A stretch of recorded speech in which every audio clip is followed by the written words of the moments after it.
Gumugulong na ang confirmation of charges hearing sa kaso ni dating Pangulong Rodrigo Duterte sa International Criminal Court. Natuloy kanina ang una sa 4 na araw na pagdinig na tutukoy kung may malakas na ebidensya para magpatuloy sa paglilitis laban sa dating Pangulo.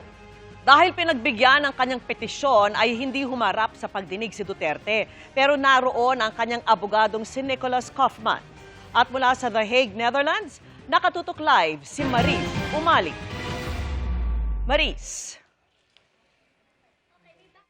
Guten Morgen, Mel, Vicky, Emil. Magandang umaga po mula rito sa Media Center ng International Criminal Court dito sa The Hague, the Netherlands. Alas 5 nga ng hapon, dyan po sa Pilipinas, alas 10 ng umaga dito sa The Hague, Netherlands, ay nag-umpisa na ang unang araw ng confirmation of charges hearing para kay dating Pangulong Rodrigo Duterte. Tulad na sinabi ng defense team, hindi po dumalo ang dating Pangulo pero naroon ang kanyang abogado na si Attorney Nicholas Kaufman. Ayon kay Kaufman, at nakita rin mismo natin na nasa public gallery yung mga Pilipinong abogado ni Duterte kasama sina dating Executive Secretary Salvador Medialdea, Attorney Salvador Panelo, Martin Delgra III, Silvestre Bello III, Alfredo Lim Jr. at Cesar Dulay.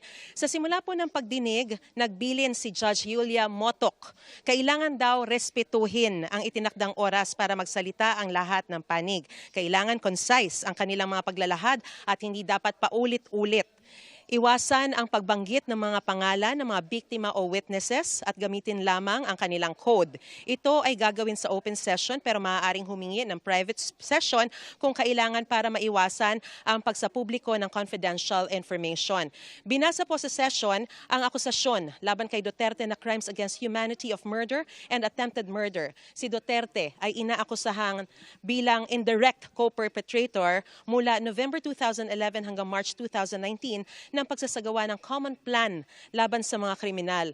Siya daw ang nagdisenyo ng policy para in-neutralize ang mga kriminal, pagtatag at pamamahala sa tinaguriang Davao Death Squad, pag-uutos ng pagpatay at ibang marahas na hakbang laban sa mga umano'y kriminal gaya ng drug dealers at users, pagbibigay ng armas at pag-appoint ng mga tauhan para maisagawa ang plano, pagbibigay ng insentibo at promosyon sa mga police officers at hitmen para patayin ang mga kriminal, pagbuo ng sistema para protektahan ang mga perpetrators, pagsasalita sa publiko na inoautorisa niya ang mga pagpatay, pagpangalan sa mga high-value targets na ang ilan ay napatay kalaunan.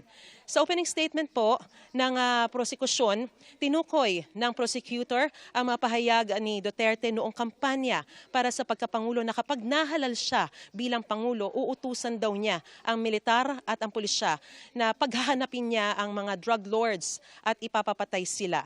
Sa isa ring TV interview noong 2016, sinabi ni Duterte na iuutos niya ang kanilaro execution sa loob ng 24 oras.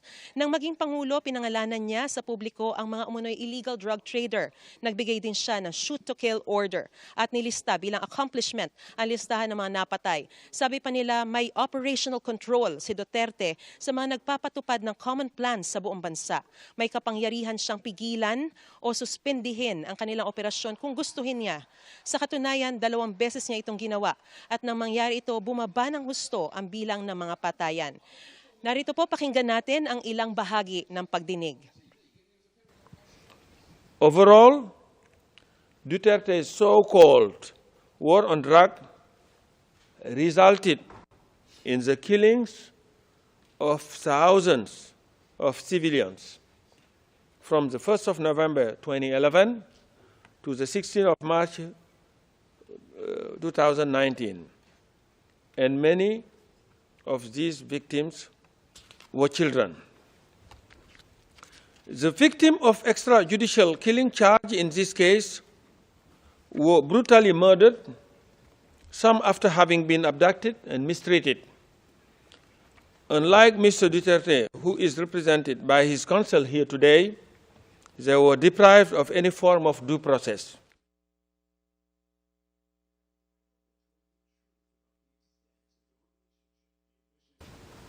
Their suffering was met not merely with Mr. Duterte's indifference, but with his mocking.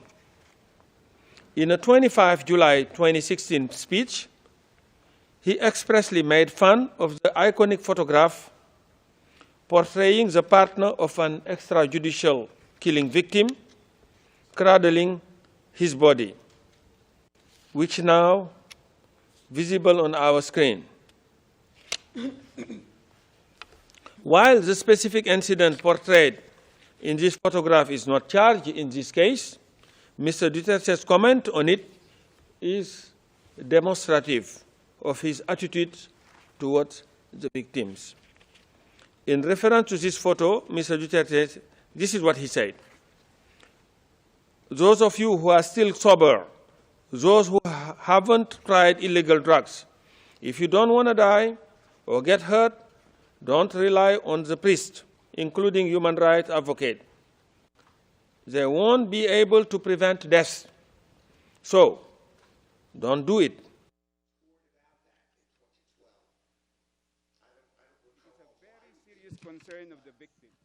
Vicky, samantala, pagkatapos nga po ng opening statement ng prosekusyon ay nagkaroon naman ng pagkakataon ang Council for Legal Victims sa pamamagitan ni Attorney Joel Butuyan na makapagbigay din ng bahagi ng kanyang opening statement. At sa kanyang salaysay ay binanggit niya kung gaano na didismaya ang mga biktima na hindi humarap sa confirmation of charges hearing si dating Pangulong Rodrigo Duterte. Ang mere sight daw po o yung makita sana siya sa confirmation of charges hearing habang siya'y binabasahan ng mga sakdal ay bahagi na sana ng pagkamit nila ng hustisya. Para raw itong kumbaga huling bangka na maaaring masakyan ng mga biktima in search of justice. So kung ang chamber daw, pre-chamber 1 ay hindi i-confirm ang mga sakdal na ito para raw silang nasadlak na rin sa isang isla na wala ng laya. At ito raw sana ang magiging kanilang pintuan para makamit ang hustisya. Binanggit din ni Attorney Joel Butuyan, Vicky, na noong Justice Secretary pa si Secretary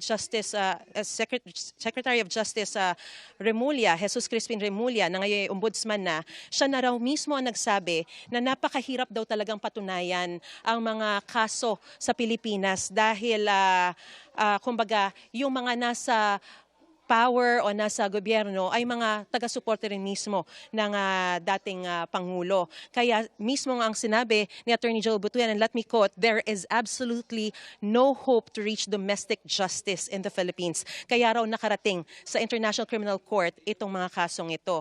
At kung hindi raw ito i-confirm ng mga judges, ay para na rin daw itong sampal sa korte dahil talagang napuno na raw ng terror sa Pilipinas dahil sa pamumuno ni dating Pangulong Rodrigo Duterte. Kumbaga kahit na isang taon na raw or almost 1 year na raw po na nakakulong si dating Pangulong Rodrigo Duterte dito sa International Criminal Court Detention Facility, ay wala pa rin daw nakakamit na kapayapaan, hindi nakakapagpahinga ang mga biktima dahil sa patuloy na natatakot sila sa nangyayari.